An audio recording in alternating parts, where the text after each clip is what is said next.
Bonjour, dans cette vidéo, on va analyser les prévisions astrologiques pour le mois de mars 2024 et le climat astrologique en général et les prévisions ci-ci. Donc on ne va pas perdre notre temps. On va voir le soleil en poisson jusqu'au 20 bélier. Comme j'ai déjà, disons, évoqué plusieurs fois ces derniers temps, le soleil en poisson ramène un climat de rêverie, de fantasme, d'évasion, de développement de l'imagination, des dons, des potentiels créatifs, ludiques, et il y a une connexion avec la foi, avec les croyances, avec l'analyse, avec l'introspection, donc tout ce qui est à l'intérieur de nous-mêmes, etc. Tout ça pourrait, disons, remonter à la surface et à partir du 20, le soleil en bélier, ça va changer complètement ce climat euh, de patience ou de léthargie ou de mélancolie ou de quelque chose de très lent et doux, mais aussi ça va nous activer. Donc à partir du 20 mars, quelle que soit la sphère concernée, occupée par le signe du bélier, on sera un peu plus dynamique, mieux organisé, mais aussi plus impulsif, parfois même arrogant, battant, imbu de notre personne. Mercure en poisson est le 10 mars en bélier. Donc pendant la première dizaine de jours avec ce Mercure en poisson sont les choses cachées. Donc on peut penser souvent se plonger dans les analyses des choses cachées comme parfois traumatisme du passé, parfois les soucis en lien avec la famille, quelque chose avec la fratrie. Donc s'il y a une absence ou un manque de communication dans la fratrie ou avec les gens qu'on considère comme proches, comme frères spirituels. Et ensuite, Mercure passe en bélier le 10 mars et ça peut donner un climat, attention au volant, il peut y avoir des bagarres, des situations improbables, davantage de conflits au niveau verbal, ça peut donner vraiment des situations tendues, mais aussi le dynamisme au quotidien. Donc j'en déduis qu'on pourra être plutôt sportif, énergique, extraverti. On peut facilement faire des connaissances avec les gens, connaître quelque chose de nouveau, etc. Vénus en Verseau jusqu'au 11. Ça donne un climat d'amour libre en dehors du cadre socioculturel, la propension à vivre des amours en dehors du couple officiel ou tout simplement l'envie d'être le meilleur ami avec le partenaire.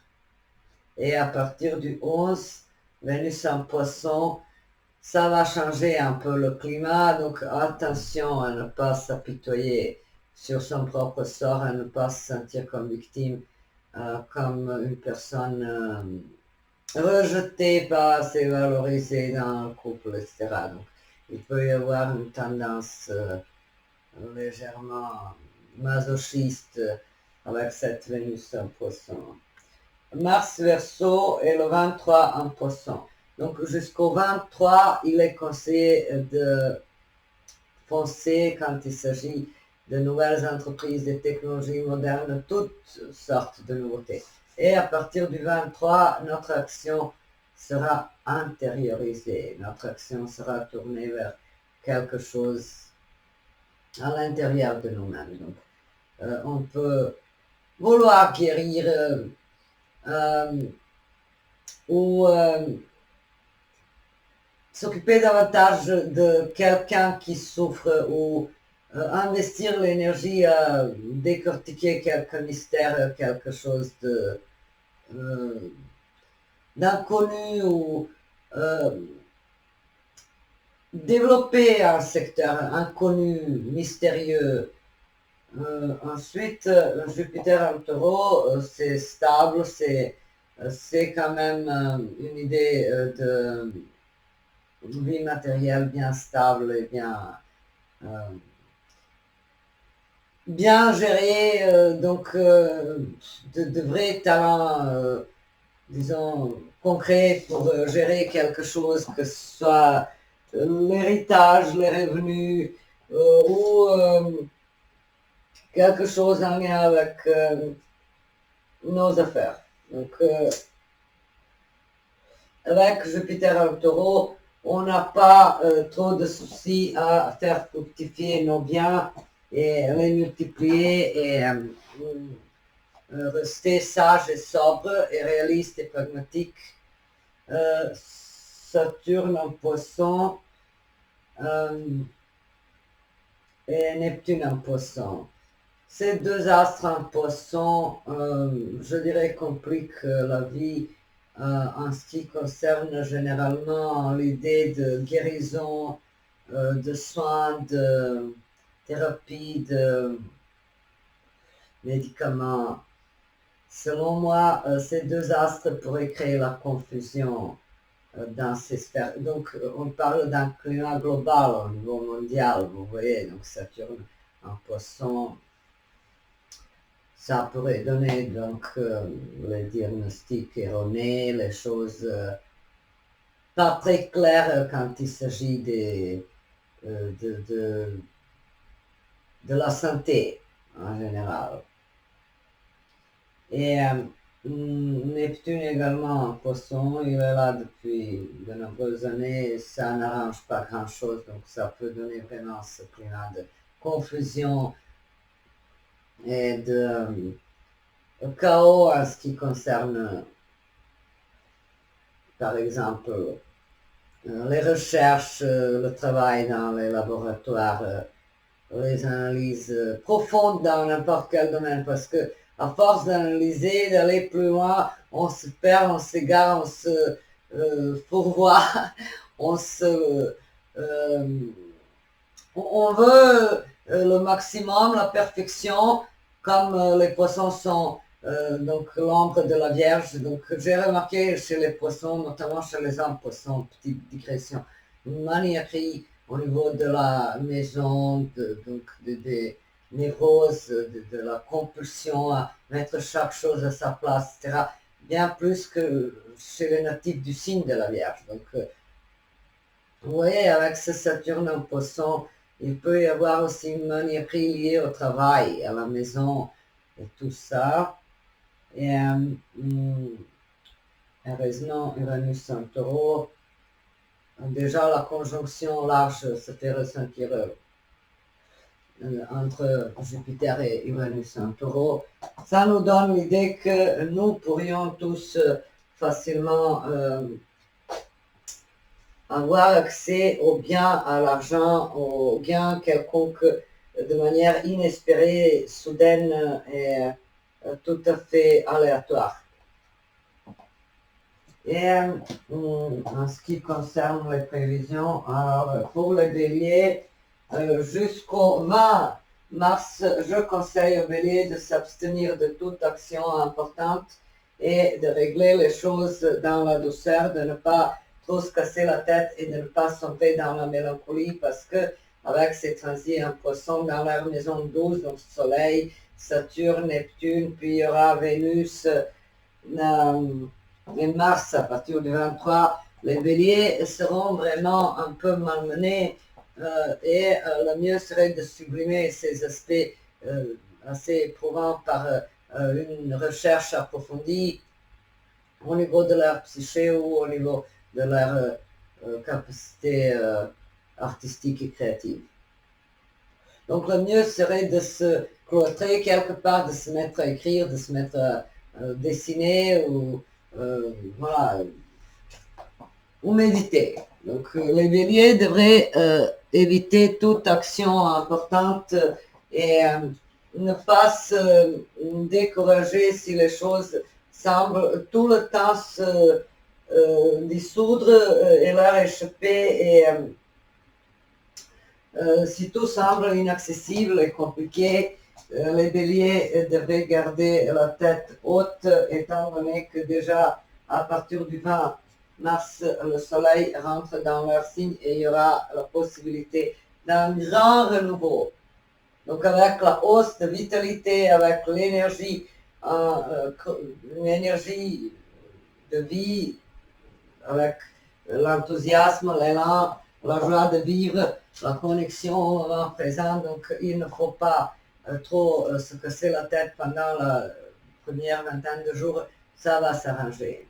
Les béliers devraient utiliser cette partie du mois de mars pour se ressourcer en solitude et dans le silence et dans le calme et mieux rebondir à partir du 20 mars. Les taureaux seront surtout intéressés à nouer de nouvelles amitiés, collaborer, échanger avec leurs amis, leurs collègues, leur entourage proche et surtout utiliser les technologies modernes, les réseaux sociaux, le virtuel pour s'affirmer ou pour élargir leurs horizons. Donc pour les taureaux, il y a un petit risque de pétage de plomb au niveau affectif et sentimental pendant la première partie du mois avec le transit de Vénus et Mars en Verseau, donc ce carré de Vénus-Mars-Pluton en Verseau au soleil des taureaux, ça peut compliquer donc les relations, on peut tomber sur une personne déjà prise ou devenir jaloux, ou se compliquer la vie en souhaitant se mettre en couple avec quelqu'un qui n'est pas tout simplement compatible. Donc il faut faire attention et plus tard pour les taureaux, donc Vénus en poisson, ça va calmer les choses un peu et le calme, disons, arrive le 23 avec Mars en poisson, ça va vraiment calmer les taureaux qui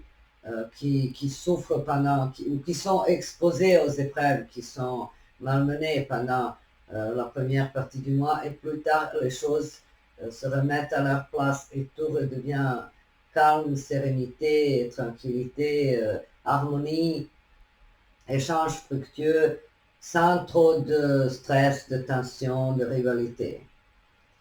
Ensuite, pour les Gémeaux,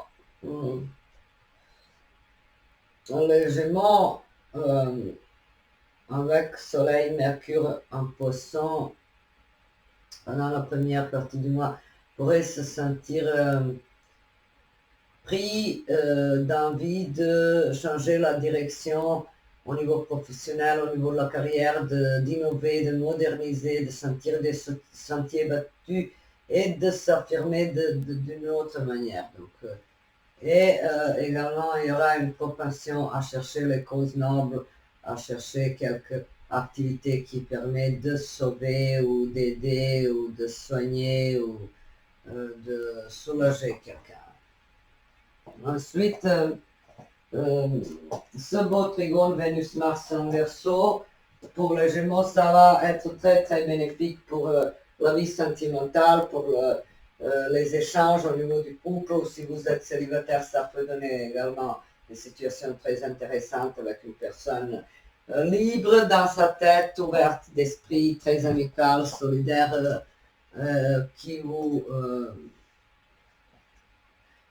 inspire la confiance en l'avenir et qui a des projets en lien avec votre avenir en commun.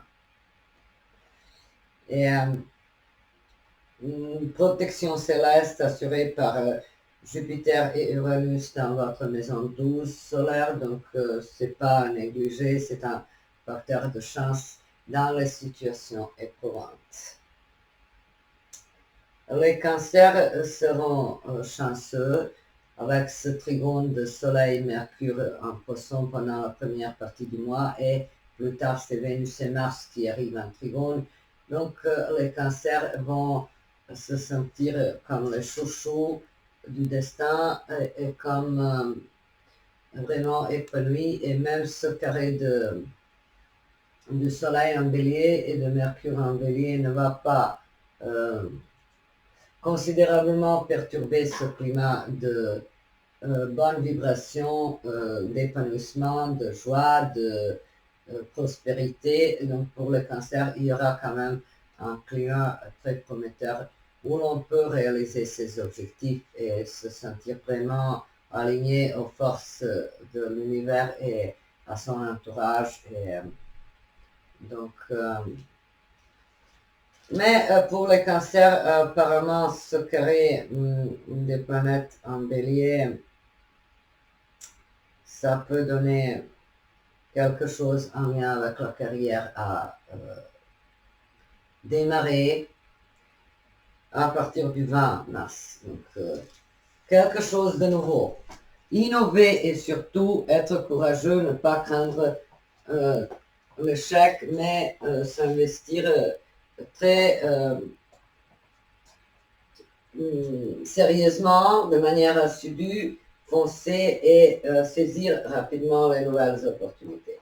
Pour les lions, il y aura d'abord des situations tendues au niveau relationnel avec Vénus-Mars donc en Verseau. Les lions, ça fait déjà quelque temps que ce signe est tourmenté par les divergences au niveau du couple, des partenariats, de la vie relationnelle. Ça peut donner par exemple l'envie de divorcer, de quitter son partenaire, de s'en aller, de rompre un contrat, de se détacher, de se désengager de quelque chose. Et ça peut être un peu perturbateur pour les lions. Donc, je dirais que plus tard dans le mois, avec Vénus et Mars en Poisson, dans la maison 8, ça va être la question des partages des biens en commun ou quelques luttes de pouvoir ou de nouveau une passion ingérable, quelques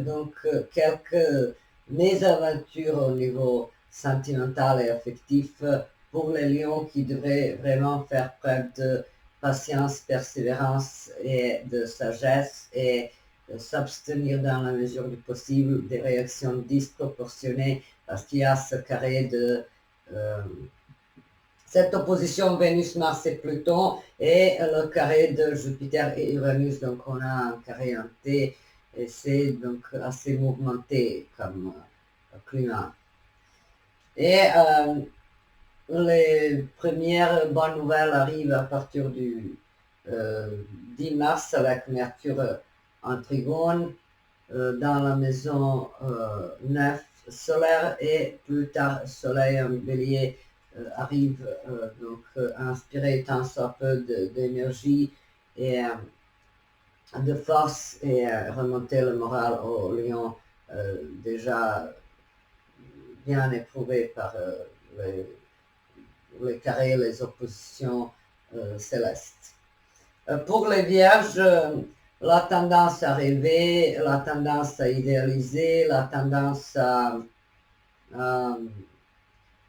devenir plus empathique, moins coincé, moins timide avec ce transit du soleil et de Mercure en Poisson pendant la première partie de l'année. Donc les vierges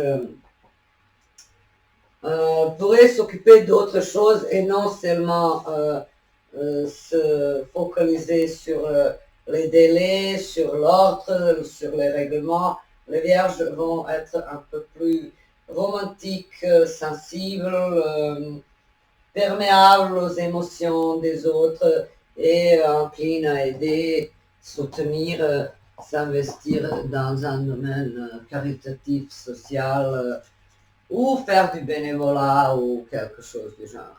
Ensuite, Vénus et Mars en Verseau, donc pour Vénus jusqu'au 11 et pour Mars jusqu'au 23, ça donne un climat professionnel très inspirant, très favorable pour les vierges qui d'habitude restent assez timides et n'osent pas prononcer leurs propres idées, mais préfèrent se taire et accepter les idées des autres et suivre, disons, le courant généralement accepté et imposé, mais avec ces planètes en Verseau, les Vierges pourraient vraiment découvrir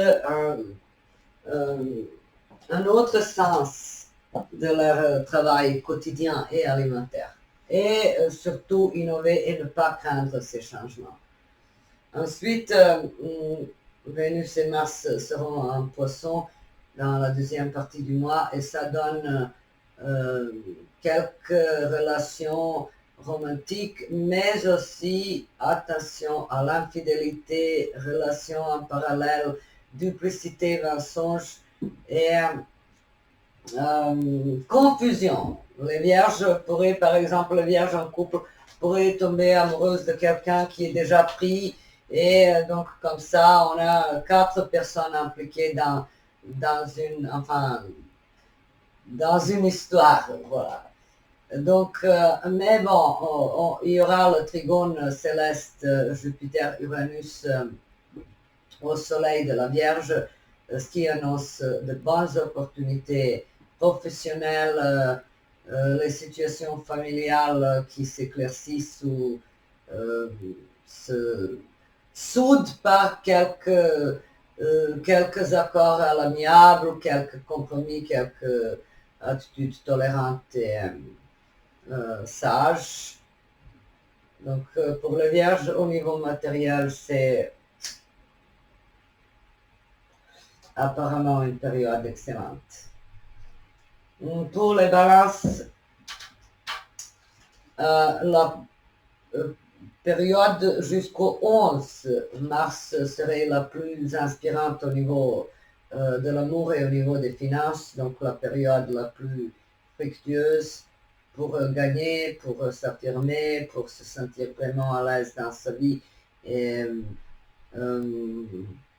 attirer vers soi quelque chose de bien avec cette Vénus en Verseau, donc trigone au soleil des balances. Et ça peut être surtout un domaine créatif ou quelque chose en lien avec les enfants ou quelques besoins personnels de briller, de se sentir valorisé, d'avoir des retours comme compliments, louanges, applaudissements. Donc les balances aiment ces preuves et ces situations où l'on leur remercie de leur engagement, de leur action, de leur dévouement. Et plus tard, il va y avoir des changements au niveau du travail, mais attention, les balances vivent au travail les situations éprouvantes avec ce Saturne, Neptune. Ensuite, il va y avoir Soleil jusqu'au 20, Mercure jusqu'au 10, puis Vénus du 11 jusqu'à la fin du mois et Mars à partir du 23 mars. Donc tout ça dans la sphère du travail pour les balances et surtout pour les ascendants en balance, évidemment. Donc absolument, il faut éviter les personnes au travail qui, en guise de juge de quelqu'un qui a du mérite, quelqu'un qui a des compétences ou de l'expérience, qui veut vous rabaisser. Attention à ne pas donc prendre au pied de la lettre les critiques de ce type. Les balances sont susceptibles d'attirer sur leur route les personnes vraiment frustrées ou des nullités absolues qui se font passer pour des autorités dans un domaine précis, et ça c'est très agaçant. Quand on trouve quelqu'un qui sait moins que nous et qui cherche à nous rabaisser, donc apparemment il faut éviter les conflits et poursuivre ses efforts comme si de rien n'était, tout simplement. Les balances se confrontent à ces autorités défaillantes au niveau professionnel depuis déjà un an, avec Saturne en Poisson dans leur maison 6, donc il ne faut pas désespérer.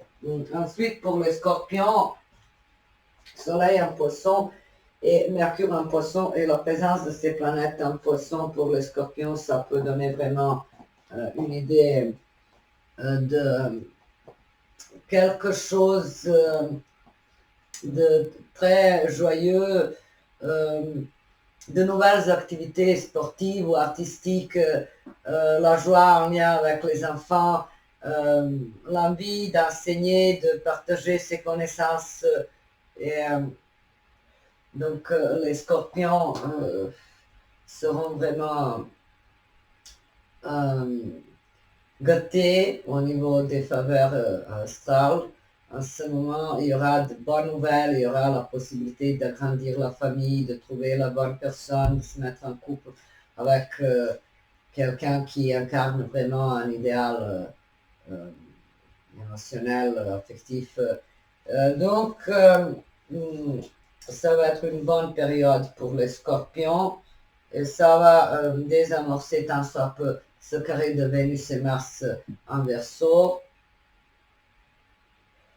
Donc, les scorpions, avec ces planètes en Verseau, pourraient avoir des tracas au niveau familial, domestique, en lien avec le foyer, le logement. Oui, ça peut être très diversifié. C'est conséquence d'un carré des planètes dans la maison 4 solaire. En tout cas, il faut continuer, disons, à se battre, et ça c'est très scorpionesque, évidemment, et ne pas succomber au désespoir. Et bien sûr que ces planètes en Poisson soulagent le climat de combat acharné, de compétition malsaine, de rivalité, et donc ça devient gérable pour les scorpions grâce à ce trigone du Soleil, de Mercure, et plus tard dans le mois, ça va être Vénus et Mars. Donc, et bien sûr Saturne et Neptune en Poisson, tout ça en trigone. Donc les scorpions vont quand même trouver les solutions à leurs dilemmes domestiques et leurs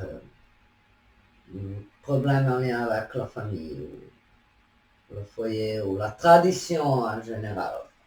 Les Sagittaires seront surtout touchés au niveau de la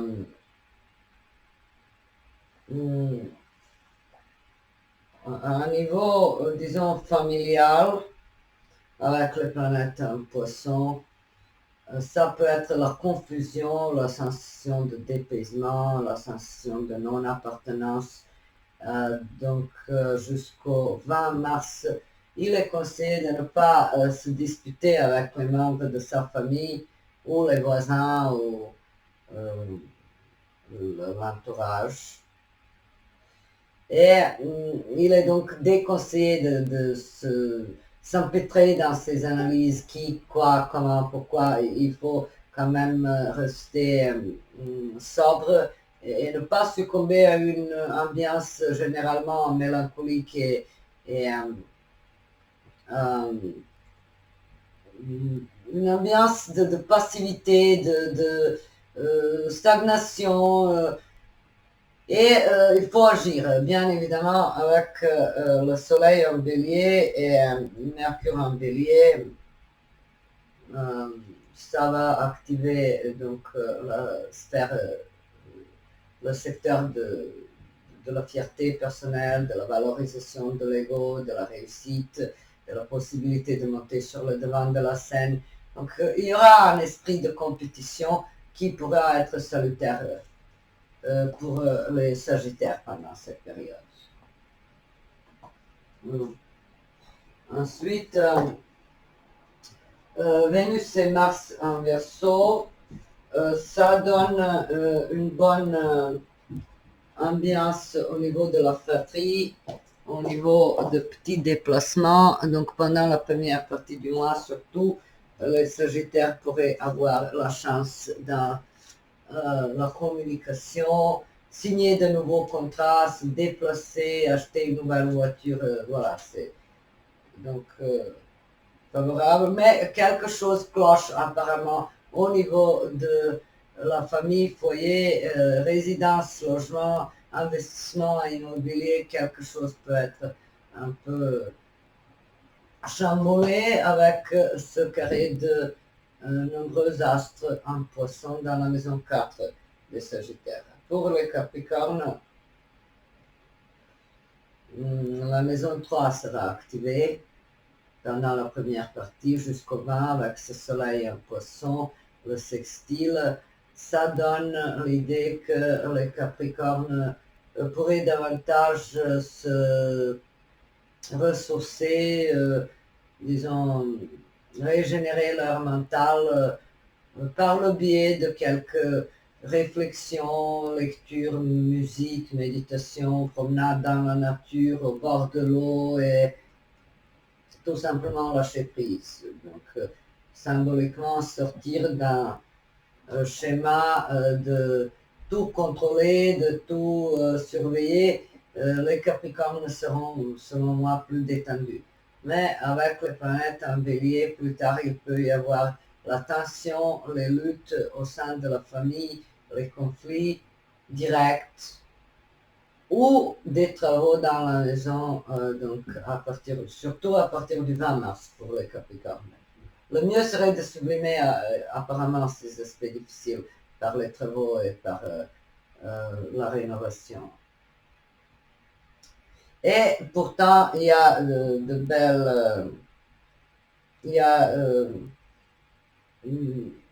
belles constellations de Jupiter et d'Uranus en trigone au soleil des Capricornes. Ça présage quand même la stabilité matérielle, affective, la sécurité, la sensation d'être protégé, de ne pas vivre donc quelque chose de vraiment dramatique, traumatisant, etc. Donc c'est quand même une sensation qu'on est à l'abri des épreuves majeures.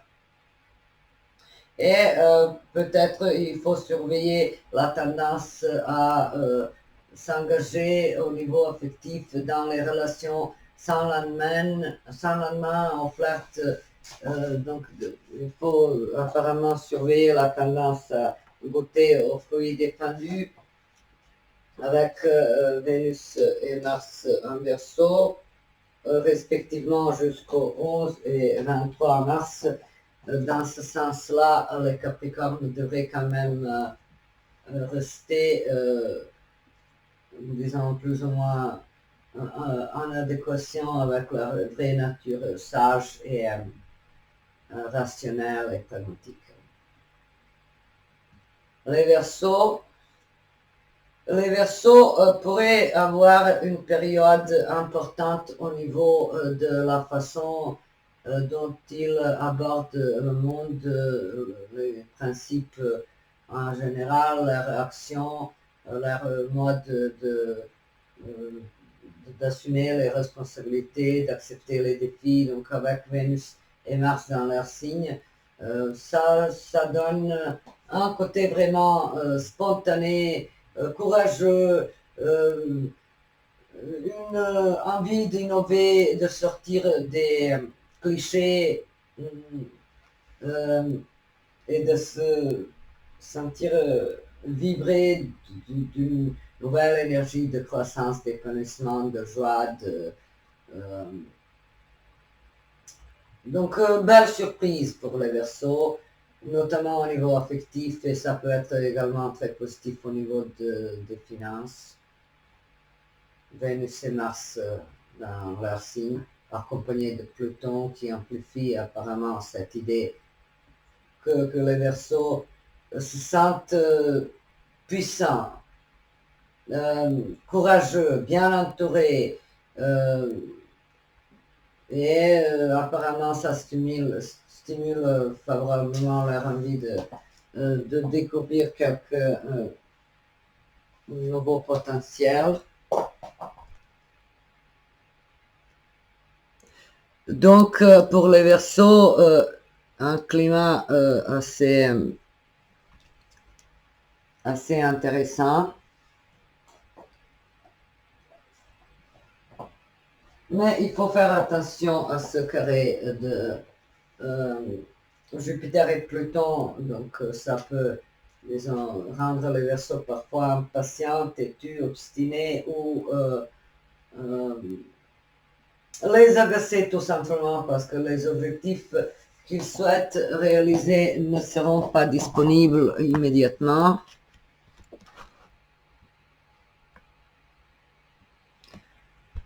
Bon. Ensuite, pour les poissons, le dernier signe, qu'est-ce qu'il y a pour les poissons? Pour les poissons, il y aura quand même de très bonnes zones, de très belles énergies, très bonne situation favorable pour s'affirmer. Donc, les poissons seront plus actifs en ce qui concerne l'affirmation de soi-même.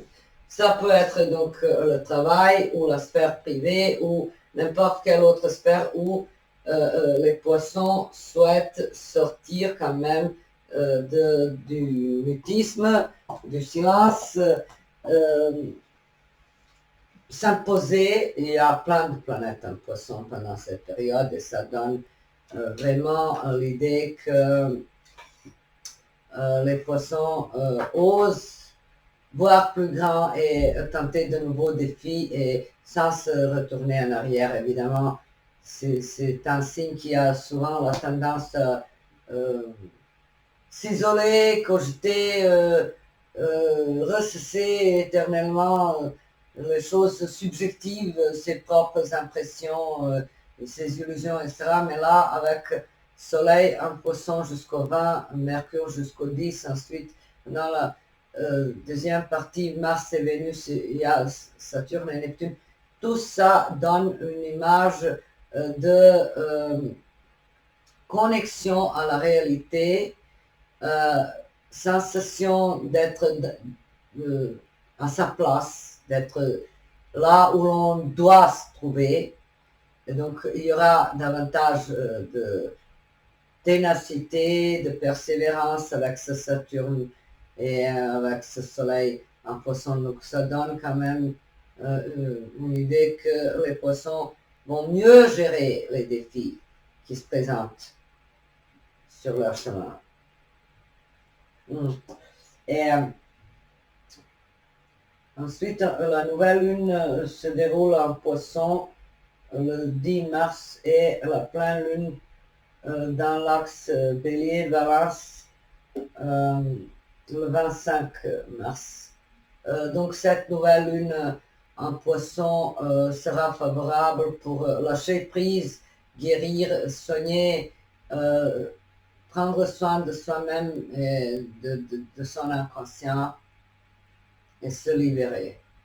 Et ensuite, la pleine lune du 25 dans l'axe Bélier-Balance, ça va donner le tri au niveau de nos contacts, la communication avec les autres. Donc, c'est la sphère des maisons 1, 7, c'est-à-dire moi, les autres. Et avec la pleine lune dans cet axe Bélier-Balance, on peut vraiment faire le tri, prendre des décisions qui on ne veut plus fréquenter et pourquoi et comment, et bien sûr être disons, plus confiant en sa décision, plus confiant